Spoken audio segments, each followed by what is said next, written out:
Bonjour à toi cher spectateur, La Réparation de Régis Varnier. C'est un film qui a intrigué beaucoup parce que Régis Varnier, ça va faire... wow, 11 ans, 12 ans qu'il n'a pas sorti de long métrage. Je crois que le dernier long métrage qu'il a sorti, c'est un des premiers qu'on a chroniqué sur cette chaîne, si j'ai bonne mémoire. C'est vous dire à quel point ça remonte quand même. Mais en tout cas, c'est un cinéaste qui attisait beaucoup la curiosité justement pour son retour à la mise en scène. Et au-delà de ça, le film avait l'air d'avoir une espèce de vibe très particulière, à mi-chemin entre plein de genres. Donc ça donnait vraiment envie de voir ce que ça pouvait donner. Le résumé pour faire simple, Clara travaille dans le restaurant de son père, Pascal, avec son amant Antoine. Leur relation est inconnue de Pascal, qui attend avec impatience l'annonce potentielle d'une 3e étoile Michelin. Mais du jour au lendemain, ces deux hommes disparaissent. Le cinéma de Varnier est vraiment très classique. Dans le sens où je pense pas que devant un de ces films, vous allez avoir l'impression de découvrir ou redécouvrir une manière de traiter des personnages, de l'émotion, ou en tout cas d'avoir une sensibilité qui sonne vraiment comme unique ou atypique. Pour autant, j'ai trouvé la réparation très beau. J'ai trouvé qu'il y avait énormément de choses qui étaient abordées, que d'un point de vue purement factuel, on avait vraiment une sensation de tension qui était maintenue du début à la fin du long métrage. J'ai bien aimé le découpage en fait global de la narration du film, cette impression qu'il y a vraiment une densité dramatique qui évolue de manière concrète à l'écran et qui donne de la perspective en fait, ou si ce n'est de la perspective, de la rondeur au traitement des différents personnages. Je trouve notamment que Clara est finalement une héroïne qui a beaucoup de relief et surtout beaucoup de nuances au fur et à mesure qu'elle évolue. C'est pas un personnage monochrome qui a juste un objectif, c'est une protagoniste qui a vraiment une sensibilité qui évolue au gré de l'avancée du récit et surtout de tout ce qu'elle découvre et de ce qu'elle apprend. Et là-dedans, je trouve que Régis Varnier arrive à capter une sensibilité, ou si ce n'est une sensibilité, quelque chose de réellement pur et terriblement touchant. Après, de manière globale, si ce n'est cette sensibilité, le film reste très classique. Il a une mise en scène qui a un geste, ou en tout cas une aura qui sonne comme assez convenue et en même temps finalement très concrète. C'est un film qui arrive à aller dans beaucoup de retranchements sans que pour autant on ait l'impression que ça soit si surprenant que ça, ces retranchements. C'est vraiment une sensibilité cinématographique qui est de l'ordre d'un classicisme qui peut sonner comme très convenu, mais qui ne l'est pas parce que l'œil du cinéaste est vraiment autour de ses personnages. Et je pense que c'est là-dedans en fait que Varnier a voulu vraiment miser quelque chose de très fort pour que le spectateur se laisse embarquer dans cette aventure. Évoquer des sujets aussi vastes que finalement très simples et humains demande à un auteur de prendre assez de recul pour donner à la fois de la perspective à son récit, de construire un instant sensible et évocateur pour le spectateur, et également de donner assez de relief à ses personnages pour que l'on soit transporté. Régis Varnier revient après une bonne petite pause au sein de notre cinéma avec une œuvre assez classique, notamment sur la base de son sujet et de sa dramaturgie, mais qui parvient tout de même à nous transporter car il est indéniable que le metteur en scène français sait comment donner de la perspective à ses personnages et à son contexte dramatique. En termes d'écriture, le scénario est écrit par Régis Varnier avec l'aide de Thomas Bidegain et de Manon Feuvret. De manière globale, en fait, ce qui est assez surprenant, c'est que les personnages sont l'essence même de ce script.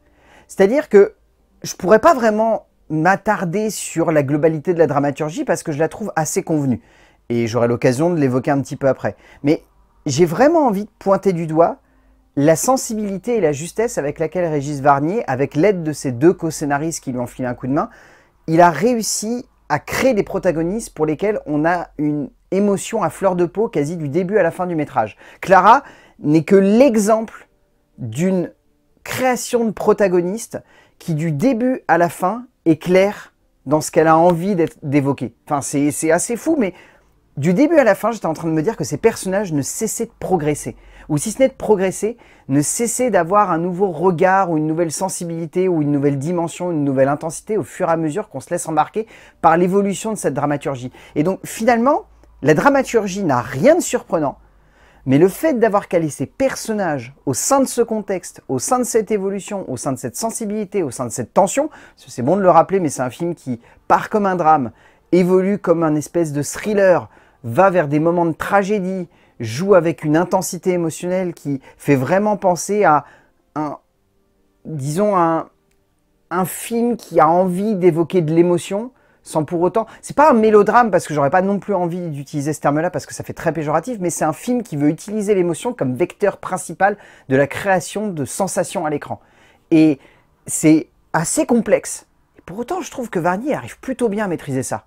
Varnier, aidé de Feuvret et Bidegain, offre une dramaturgie simple donc, comme vaguement évoqué avant, qui se repose beaucoup sur des personnages qui sont forts, mais où du coup il est évident qu'il manque une dramaturgie un peu plus fournie, ou en tout cas moins convenue pour les porter.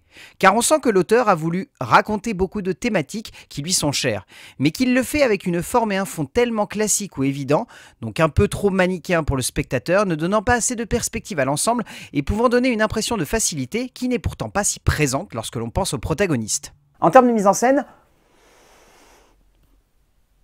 c'est simple. Voire même peut-être un peu trop simple, hein, on peut le dire par moment. Régis Varnier, je pense que c'est un metteur en scène qui, déjà, metteur en scène qui a quand même pas mal de bagou au sein du cinéma.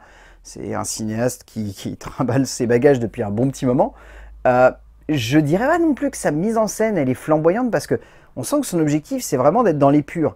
Et une épure qui est par moments tellement appuyée que il y a des scènes qui sont vraiment anecdotiques et il y a d'autres scènes qui sont vraiment poignantes. Je pense à une scène au début du film qui m'a beaucoup marqué parce que je trouvais qu'il y avait une vraie sensibilité de cinéaste dans la manière de trouver un raccord entre deux émotions très opposées.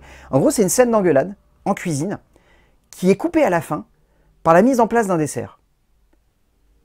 Anecdotique en soi. Mais l'émotion qui est générée par cette scène et la justesse avec laquelle la scénographie vient se coupler au montage, j'ai trouvé ça très beau. Et pour moi, c'est l'exemple d'une mise en scène qui est très invisible et qui pourtant a de l'impact sur le spectateur. En fait, c'est ça. On pourrait dire que c'est du classicisme, que la mise en scène de Varnier, c'est très convenu, c'est très simple. En fait, je pense que tout simplement, Varnier, c'est un cinéaste qui est dans le sensible anecdotique qu'on ne voit pas, mais qu'on ressent. Et donc, du coup, sa mise en scène, on ne la voit pas, on n'est pas estomaqué. On pourrait presque dire, comme je l'ai entendu par le biais de certains, que c'est un téléfilm. Je pense pas que ça soit le cas. Parce que du coup, il se passe plein de choses finalement à l'écran. Mais c'est juste qu'on les ressent. On les voit pas forcément de manière directe. Varnier offre un travail du cadre donc sensible, mais simple, qui peut donner une impression de cliché, notamment dans le jeu autour de l'ambiance globale du film, la musique notamment passant un peu trop son temps à appuyer de façon trop évidente ce qui se passe au sein du cadre du réalisateur. Ainsi, comme évoqué avant, ce qui est invisible ressort comme trop convenu, comme le nez au milieu de la figure, faisant que l'on n'arrive pas forcément à voir ou ressentir ce que j'évoque comme une sensibilité tout de même cohérente avec ce que l'auteur veut évoquer, autour de l'amour, du deuil, de la reconnaissance de l'autre et surtout de l'héritage forcé que l'on décide de faire soi. En termes de casting, celui-ci fonctionne vraiment bien. Je trouve notamment que Clovis Cornillac, qui pour le coup a un rôle quasi tertiaire, a quelque chose de très pur et très simple, et j'ai beaucoup aimé son interprétation. Dans les rôles plus marquants, j'ai trouvé que Ghislaine est fantastique. J'ai adoré cet acteur, j'ai trouvé exceptionnel. Louis-Do de Langsan est fantastique dans le rôle d'un personnage qu'on a envie de détester du début à la fin du long métrage.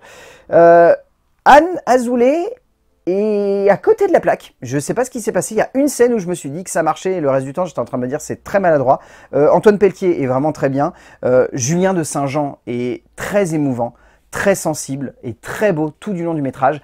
Mais je dois avouer que si j'ai retenu ce film, c'est surtout pour son actrice principale qui elle est réellement flamboyante. Julia de Nunez est tout simplement magistrale du début à la fin du long métrage, la jeune actrice parvenant avec beaucoup de douceur et de beauté à transporter cette héroïne touchante et simple vers des moments d'émotion à fleur de peau. Au bout du compte, la réparation peut sembler classique, voire même anecdotique, mais dégage quelque chose de fort. En fait, c'est le grand paradoxe de ce film, c'est que je suis pas sûr que je m'en souviendrai sur le long terme, mais sur l'instant, je trouve marquant. Je trouve beau, je trouve touchant, je trouve porté par des personnages qui sont vraiment justes, qui plus est couplé avec des performances d'acteurs qui, dans la majorité, sont réellement époustouflantes. Après, ça peut sembler simple.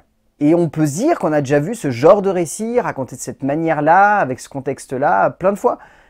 Mais Régis Varnier a réussi à démontrer une nouvelle fois que c'est quelqu'un de sensible, qui a un œil de cinéaste qui est très atypique et qui est assez unique. Et ça marche. Ça donne beaucoup d'émotions à ce long métrage. Donc la réparation de Régis Varnier, si vous avez l'occasion de le voir en salle, pourquoi pas. Je pense que ça pourrait vous plaire. Et si ça ne vous plaira pas, au moins je pense que ça va vous toucher. A plus.